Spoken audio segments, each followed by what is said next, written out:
So you quoted a James Allen poem in your book, this book. Thank you for bringing that up. You know, that poem means a lot to me. If you don't mind, I wanted to read it real quick Absolutely. for the audience. Absolutely.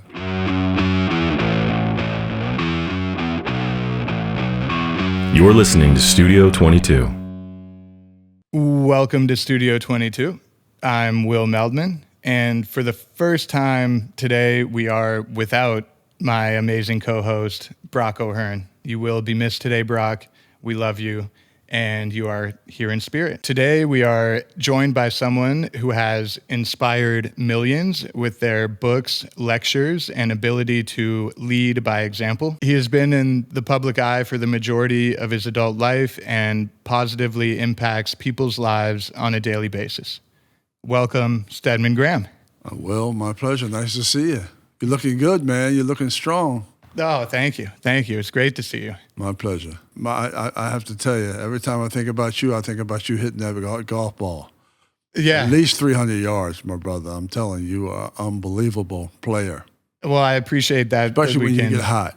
Yeah. Getting that on the record is important for me because, you know, sometimes it can go right or left. So we have proof that it can I've seen you hit it a mile straight.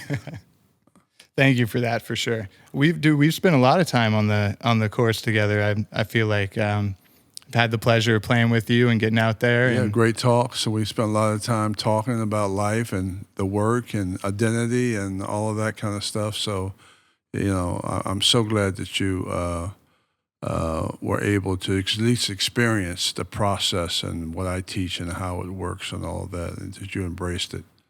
Yeah, I think, you know, talking about a lot of your work, a lot of kind of Eckhart's work and Deepak's work out on the course had such like a pivotal moment in my life too, kind of like early to mid 20s, late 20s, you're kind of figuring out who you are. And I think that's like really important to learn that stuff at that age. Yeah, I mean, you can get it on the front end, you know, so that you have it in your repertoire as a way to guide your life, kind of organize your life, and kind of design and build your own life and take control of that, because you have so many opportunities in the world today. You understand that because you've traveled all over the world. And there's so much to be able to organize, develop, and build for yourself so that you can empower your own personal, professional development. Yeah, absolutely. Absolutely. You graduated with a degree in social work from Hardin-Simmons University and were the co-captain of the basketball team and one of the leading scorers. You served over 3 years in the U.S. Army, played professional basketball in Europe, and got your master's in education while serving. After serving, you climbed your way up the ladder in the Federal Department of Corrections from a guard in a Colorado prison to the director of education at the U.S. Metropolitan Correction Center in Chicago. You were on your way to become warden, but shifted into the education industry and became a sports columnist at Inside Sport magazine and authored many books. And this led you to becoming the CEO of the Stedman Graham Association, this led to you becoming the CEO of SGA Incorporated, a management, marketing, and consulting firm specializing in sports, entertainment, and minority markets. And you are also the founder of Athletes Against Drugs, a national organization that provides positive role models for young people. How'd I do? Hey, listen, you know, that's part of the life. It's a lot more since then, but it's been a journey, and I've enjoyed every bit of it. So, you know, it's like a small step process. You just keep taking small steps, and then you have a vision of where you want to go, and you reach that vision, and you start over again, and start another vision, and another vision, and another vision, and small steps, and it's kind of how it works. Almost like a cyclical process. Almost. Yeah, I mean, I teach vision. Vision is so important, and so it's not who you are; it's who you can become.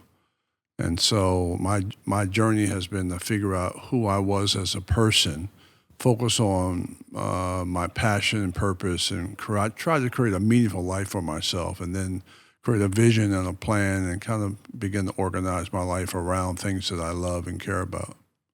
And yeah, I think that's like super evident in your books and teachings as well, as like kind of sharing your process of how you did that and really getting it out there to the masses in digestible formats. Yeah, in my latest book, Identity Leadership, which is based on the philosophy that you can't lead anybody else until you first lead yourself, really kind of says it all. You have to work on yourself and work on yourself and work on yourself and continue to work on yourself. So the more you have, the more you can give to other people. Yeah. And there's a process for that. That doesn't happen just because you want to do that. Most of the time, many people will never get to working on themselves because in school we learn how to memorize and take tests, repeat the information back, get labeled with a grade, and 2 weeks later we forget the information. Right. So we're not learning anything. And then most people are doing the same thing over and over every single day. They're not really going any place, so they're not thinking, developing, building, or creating. So unless you understand how to reverse that process of learning, and unless you understand how to take information and apply it to your own talents, skills, to what you love and what you're passionate about, it's really difficult to grow. Yeah, absolutely. I really want to know, who was Stedman Graham in college? Can you take us back there? Yeah, well, I was a college student, a ball player. I wanted to specialize or to major in business administration. That didn't really work out for me. I didn't really like it that much, even though I'm in business today, which is great.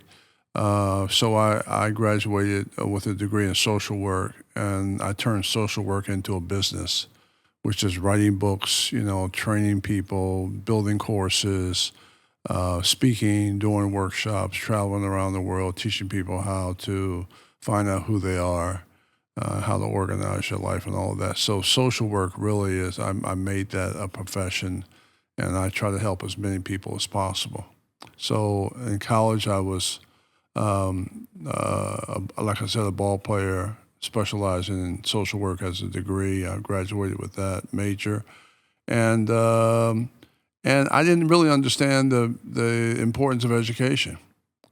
It wasn't until later in life that I realized, you could take information and education and apply it to what you love and what makes you happy and to what you're passionate about and what your purpose is. And that's when I really started to take off, is when I understood that is how you really learn.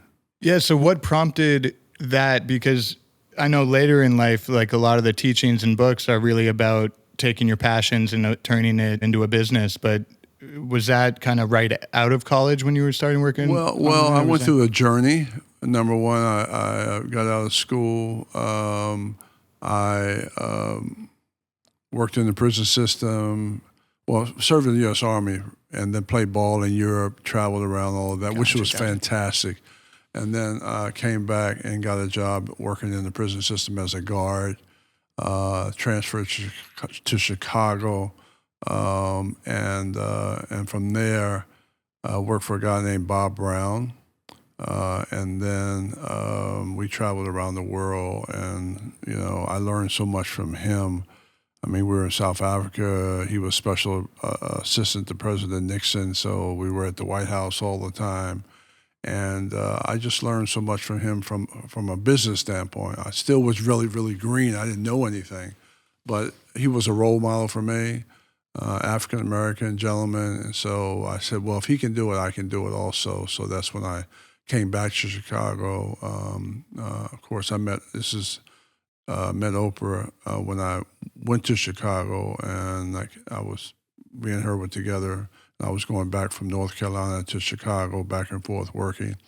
And so went back to Chicago and then opened my own business. Okay, yeah, so that was my fault. That was kind of after the odyssey of careers and career shifting. Yeah. We mentioned athletes against drugs. Has philanthropy always been a big part of your life?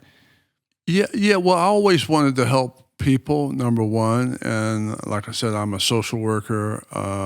And so my whole idea was to help people understand who they are. I mean, that's what I was searching for all of my life. That was kind of my hole in my heart.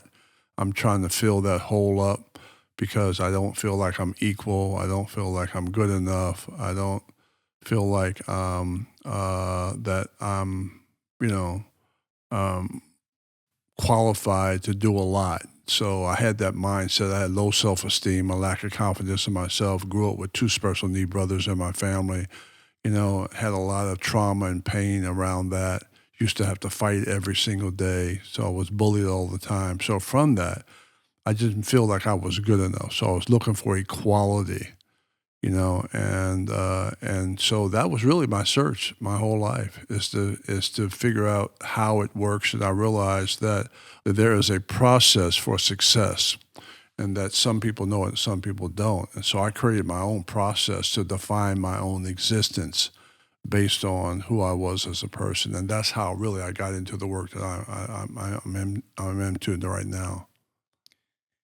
So we mentioned a lot of different careers and paths. What was one of the driving forces behind, the shift in career path from the prison system to education and writing and Well, the shift was, I was, started Athletes Against Drugs. We were around 27 years doing that work. Congrats. So I learned a lot from that. We had 500 athletes that we were associated with. And we were doing clinics, and we were doing speaking with the ball players, and they come in, we were in the schools and all of that. So that taught me so much. And then I was able to work in sports marketing. So, you don't know this, but I represented Walter Payton. oh wow. And did work with him in his golf outings and all of that. I knew all of the guys in sports. I did Willie T. Ribbs, race car driver. I was working with him. And, just doing golf tournaments, in St. Kitts and Nevis and all of that. So I had a variety of experiences around sports, but I love sports because, as a former athlete, that's my thing.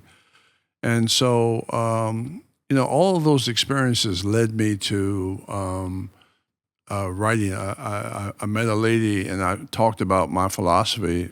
She was an agent out of Dallas, Jan Miller, who's still my agent today. Oh wow. And she said, you should write a book, and I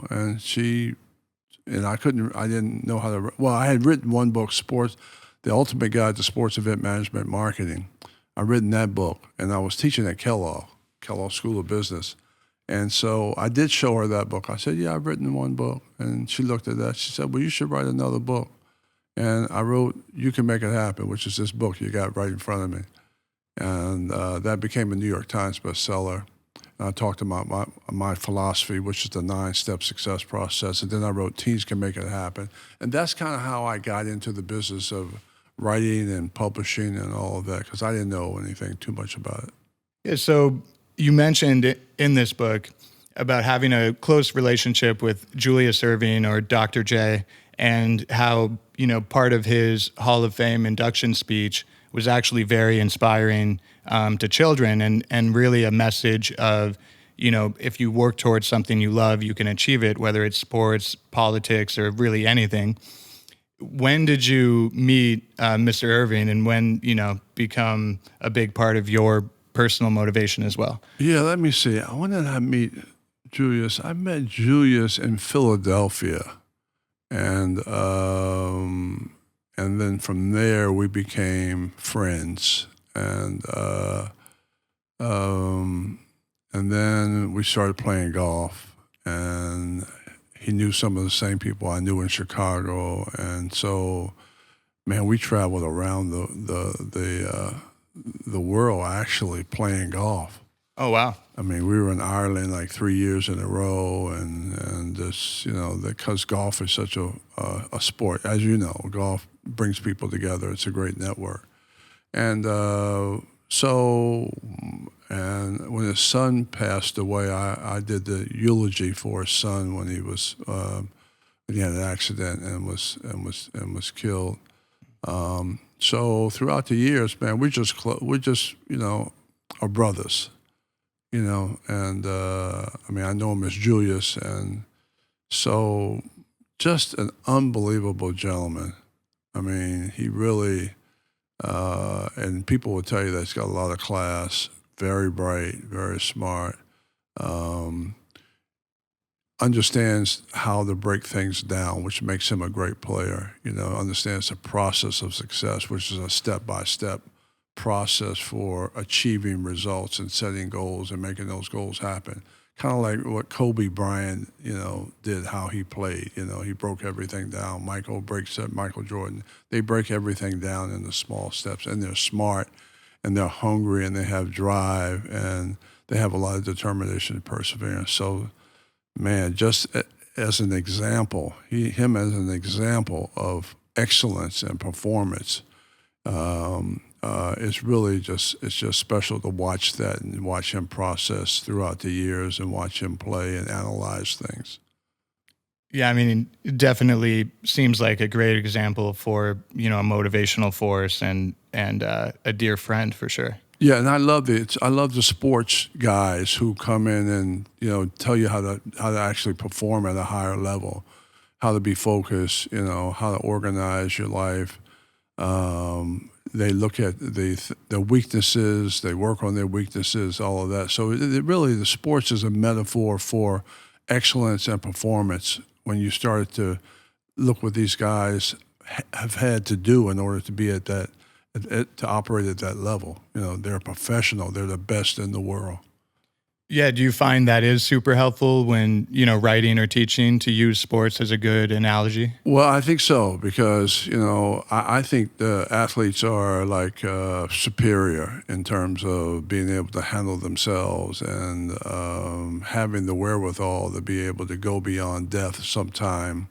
And they go beyond the call of duty when they have to. They have to run extra laps. The coach might say, well, you just ran 2 miles. You come in, you think you're finished. I need you to run one more mile. Yeah. Been there. Yeah. So it's that kind of drive and determination and the ability to be able to have confidence in yourself. That's what sports really does for you. Absolutely. I love that. So you quoted a James Allen poem in your book, this book. If you don't mind, I wanted to read it real quick for the audience. Absolutely. Mind is the master power that molds and makes, and man is mind, and evermore he takes the tool of thought, and shaping what he wills, brings forth 1,000 joys, 1,000 ills. He thinks in secret, and it comes to pass. Environment is but a looking glass. So why did you feel the need to include that poem, and what really speaks to you about it? Thank you for bringing that up. That poem means a lot to me because mine is the master power that molds and makes. And man is mine, and evermore he takes the tool of thought and shaping what he wills, brings forth 1,000 joys, 1,000 ills. He thinks in secret, and it comes to pass. Environment is but his looking glass. So you can't fake it because you are who you are, and your thinking determines really, your wins and also your losses. Your mind, it's about your mindset and change the way you think and feel about yourself, which is what I try to do. And the beautiful thing about knowledge is power, the ability to be able to take information and apply it to your development. And you couldn't have a better time than today to be able to have access to information because this is the information age, and we have that thing called the iPhone.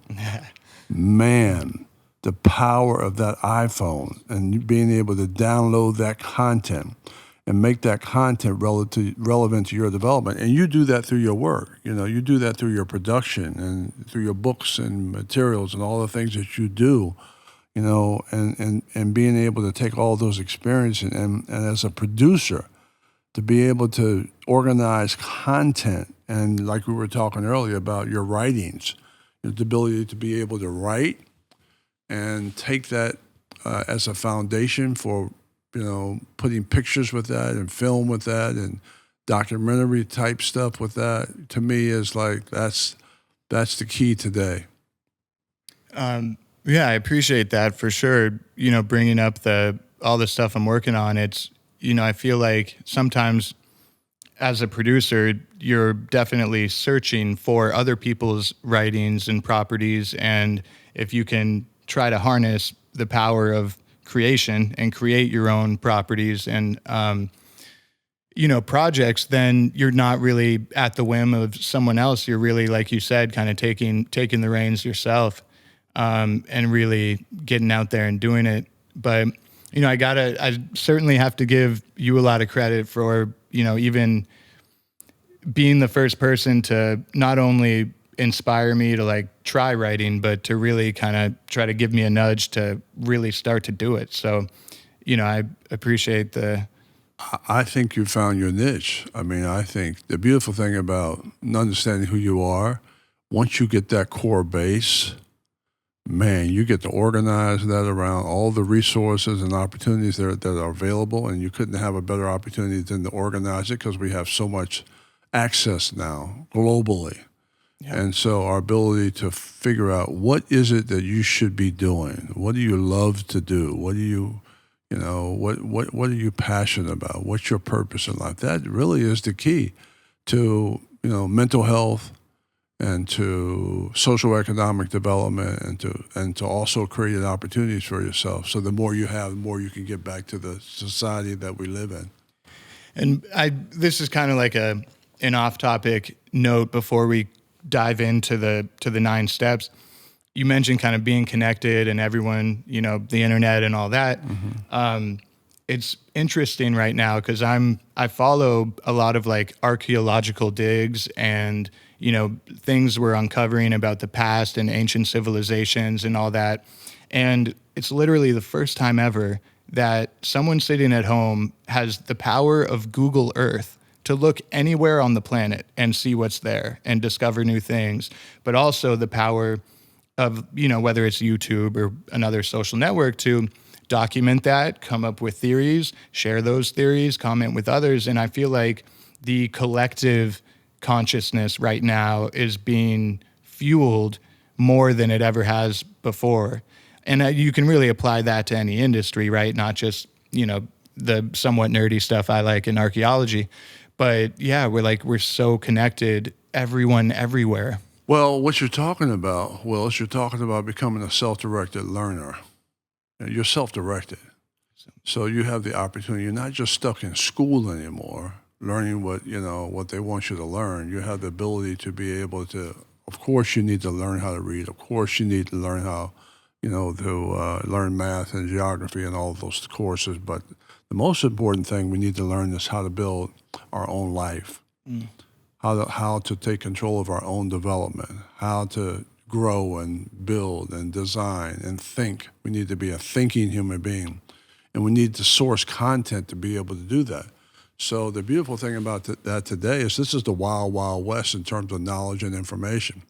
So if you can find out who you are, what your purpose is, what you love, what you care about, and that becomes your core base, and you work on that, especially at a young age, man, you can become an expert in your field. You're creating value. The value that you give yourself is the value the world gives you. The world sees you as you see yourself. You get to source content around yourself, control your own information, be your own university, and then be able to create and customize a program and then utilize the internet as a way to deliver and distribute and build and deliver your content and your programs and your products and have your own website. Man, it doesn't, and they can hit send, right? And the next morning download your course if you want, if they want to. So, right. So you have the opportunity today, and you have the opportunity to be empowered based on, again, being clear on what you do. Yeah, finding where your interests lie. Right. I mean, I love all that so much for sure. But yeah, I try to, even encourage my little brother who's 10 years old. Like, if you're interested in, let's just use archaeology again, I guess. In archaeology, like, go look what's happening around the world. Read the magazines about it. Do all like you said, the knowledge is right there, and the younger you find that out, the better. I feel like. Well, you have a focus. So you have something to work on, and you can source content and information, which most people, there's 8 billion people who pretty much are lost. You know, because they just do the same thing over and over every day. They wake up in the morning, they wash their face, they brush their teeth, they get something to eat, they get the kids off school, work all day, come home in the afternoon, they spend time with the family, they watch TV, they go to bed, maybe they dream that's Monday. Right. And so if you did the same thing you did yesterday as you would do today, as you would do tomorrow, what have you done? The answer is nothing. Everything you learn in school, you forget, which is nothing. Nothing from nothing is nothing. So you got to fill that void with something. You got to work on something so you can become a thinking human being and learn how to organize yourself around something that's important in your life. So you can build that and create social economic development and hopefully a legacy around something that you can sustain over and over and over and over again. That's not always going to be the case because you're going to change, but you want to be able to stay in find a career path that you can focus on. You know, so if you're in production's pretty big. So once you learn how to produce, you can produce and produce and produce, and you know you can have 50 subjects producing. But if you're a producer, man, you can produce your books, you can produce film, you can produce TV, you can produce courses, you can create whatever you want, and now you have a distribution network available to you, which is the internet. 8 billion people are lost. It's like a powerful statement, and then when you really break it down like that, it's like, wow, that's so powerful. And it's all really the power versus the powerless. Yeah. So either you're empowered by sourcing content that's relevant to your development, or you're not even in the game. You haven't even started. You just get older and older, and you don't really focus on anything that's relevant to your development. You don't build anything. You're not designing anything. You're not creating anything. You're pretty much going through the motions, and people have to tell you everything to do. So you're definitely a follower. So we're trying to, what I'm trying to do is teach people how to transform their life from a follower, which doesn't require a lot because someone has to run your life, to an owner of your development, which means I'm a leader. I take charge of my development. I'm working every single day. I understand how to source content. I'm utilizing the tools and the resources. I'm organizing the world around me and my development. From being a follower to being empowered and kind of being the conductor of your own train, right? Totally. Yeah, I love that. So, I mean, that's a perfect transition to, you know, the nine steps to success. So what prompted you to create the 9 steps, and, you know, how did you have trouble organizing it, or was it like once you figured it out, you knew exactly? It took me a while. I kind of modeled this after IMG, you know, and branding. How do you brand yourself in the marketplace? You know, because I was defined by my relationship with Oprah, and so, and I was defined by race, and I was defined by my brother's family, all of that. So I didn't know who I was as a person. So I said, how do you brand yourself in the marketplace? So I looked at their model, IMG's model, the sports marketing company, because I was in sports, of course. And I said, how do they brand themselves in their talent? And then what they do is they have special events around their talent. They build a branding program around their talent. Their talent is focused on what they do well. They utilize the media and all of that. And so I began to create kind of a process for branding myself, and it started with identity. You have to know who you are and what you're good at. So sports was, I started with sports, and then I went into, again, writing. I still focus on sports, and then I discovered identity through this process I was developing. I figured out how to self-actualize my own potential, and I realized, okay, it starts with, then I studied, after that I studied with Stephen Covey. So he was a mentor of mine. So during all of this time, I'm doing the comparable analysis between the sports marketing, IMG, schematic. I'm working with Stephen Covey. He's a mentor of mine. I'm visiting him. I'm studying his process. I'm looking at all of these thought leaders who are good at what they do, and I'm doing a comparable analysis, and I realize, oh, okay, you have to know who you are as the foundational base, and that's your identity. And then vision, planning, goal setting, building a dream team, all those things, those steps I talk about, I created those as a way to create a step-by-step approach that people can self-actualize their own potential. I was only talking about me. I wasn't talking about anybody else, actually. So I'm focusing on me as a way to apply these steps, and then I realized, oh, this can apply to a whole bunch of other people in the world. Right, like figuring out your formula and then kind of sharing it. I mean, that definitely makes a ton of sense. I mean, reading out the steps right here, check your ID, create your vision, develop your travel plan, master the rules of the road, step into the outer limits, build your dream team, win by a decision, and then commit to your vision. It really, too, reminds me of like the 3-act structure in screenplay writing. Yeah. Where it's kind of like you start with the ordinary world, and then you have an inciting incident, and then you commit to your adventure, and then, like the obstacles are kind of like the rules of the road and the outer limits, and then, the climax and the resolution. But it's a structure. Yeah. It's a structure and it's a process. So you can't even begin to start growing your life and developing your life unless you focus on the most powerful word in the world, which is love. Unless you love what you do. I mean, I don't work, you're not working here, because you love what you do. It's a labor of love. And so that's the center of everything. Everything's about love. And so whatever problems you're having, what you have to do is replace all the negativity with love. So that's the core base. What do you love to do? How many things can you organize that you love?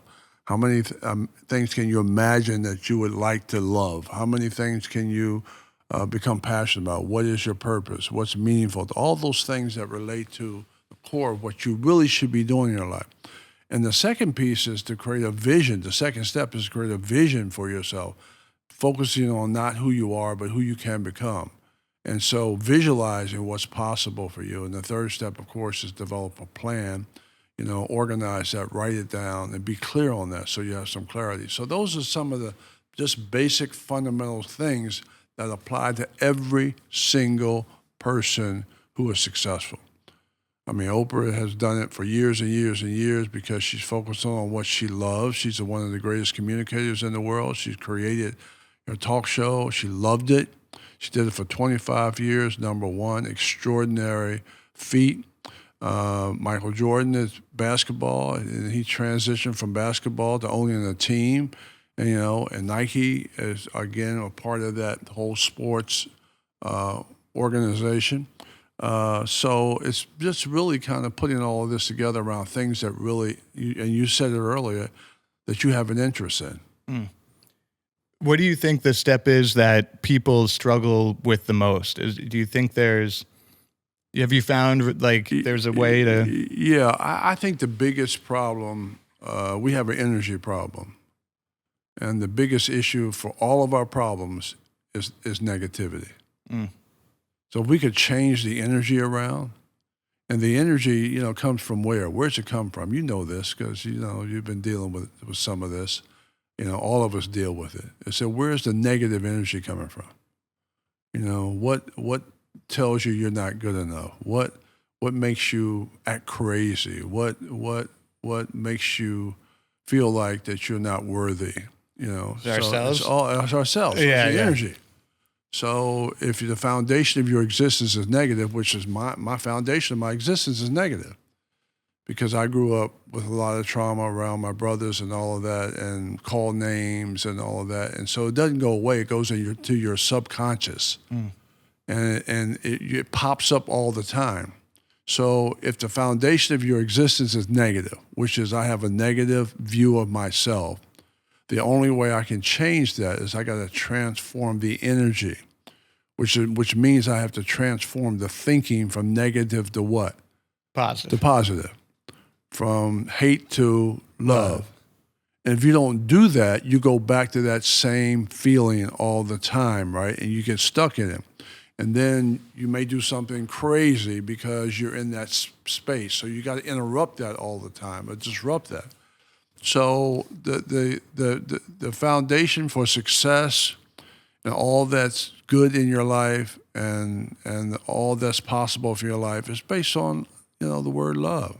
Yeah. That's the key. So I try to work on that all the time. When I have negative thoughts, I try to change that from negative to, again, positive, because you can only have one feeling at a time. You can't have two, so one emotion at a time, you can't have two. So I try to use love as the foundational base to interrupt anything that's negative and focus on the high road and look at the glass half full as opposed to half empty. No, 100%. And my next question was going to be about the ultimate guide to sport event management and marketing. And that was 1995. Yeah, that was my first book. Oh, wow. And the thing about writing a first book, if you can write one book, then you can write two. Right. If you can write two, you can write three. Yeah. You can write three, you can write four. So I've written 12. Yeah. So, and 2 New York Times bestsellers and 1 Wall Street bestseller. So what I'm saying, I say that to say this, that the process of success is the same for everybody. That's a huge statement. That it doesn't make a difference where you come from, what your nationality are, what color you are, what gender you are, whatever the issue may be. The process of success is the same for everybody. Yeah. Some people know it, some people don't. Now, 99% of the people in the world are pretty much lost.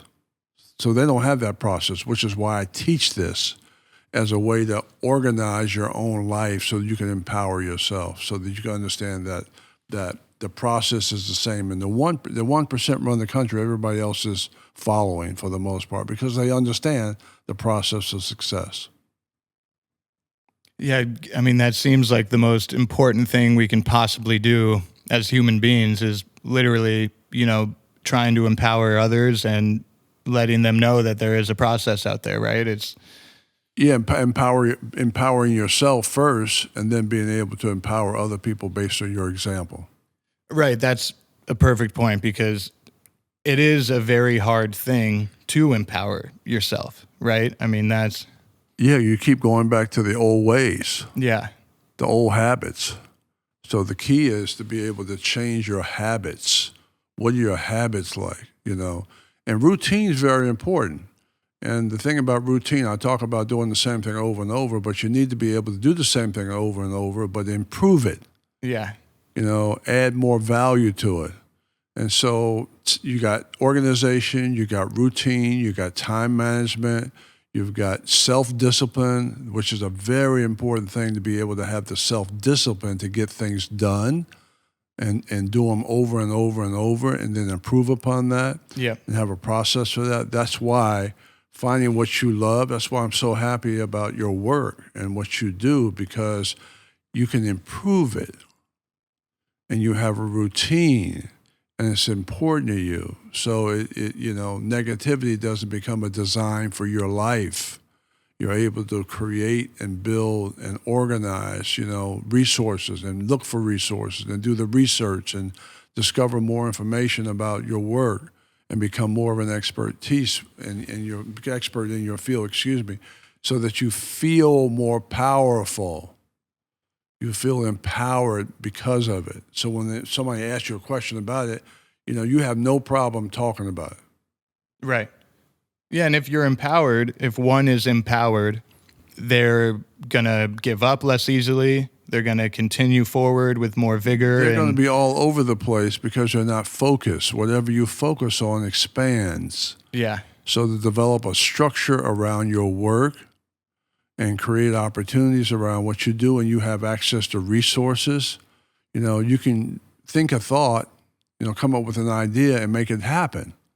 And now you have the iPhone and the internet as a way, and now you can produce it, with your folks and come together and develop a network of people going in the same direction, because the process for production is the same for everybody. Right. You shoot a film, the process is pretty much the same for everybody. Oh, certainly. So what you have to do is learn the process for filming and documentaries and writing and publishing and all of that. And so once you learn that, that's yours. You own yourself based on that.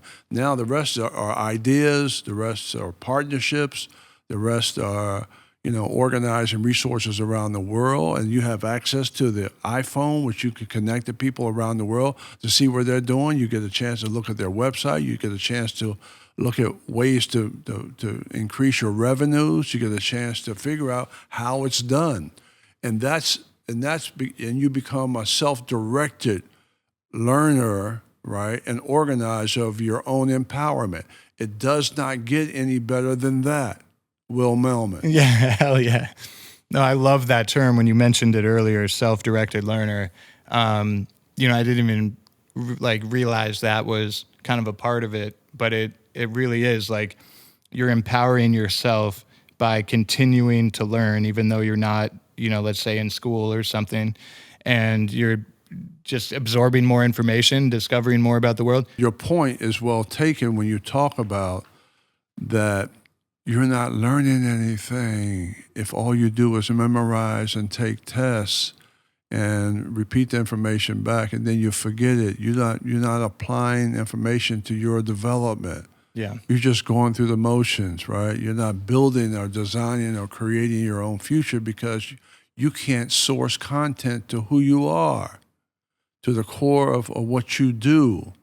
You're just kind of walking around looking for the outside world to take care of you or to define your existence. You have no ownership over your own development.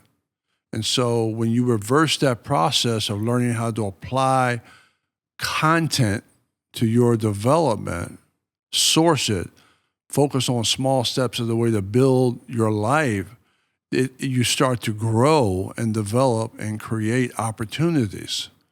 Thank you for watching Studio 22. Don't forget to like, share, and subscribe. And follow our socials at Studio 22 Podcast.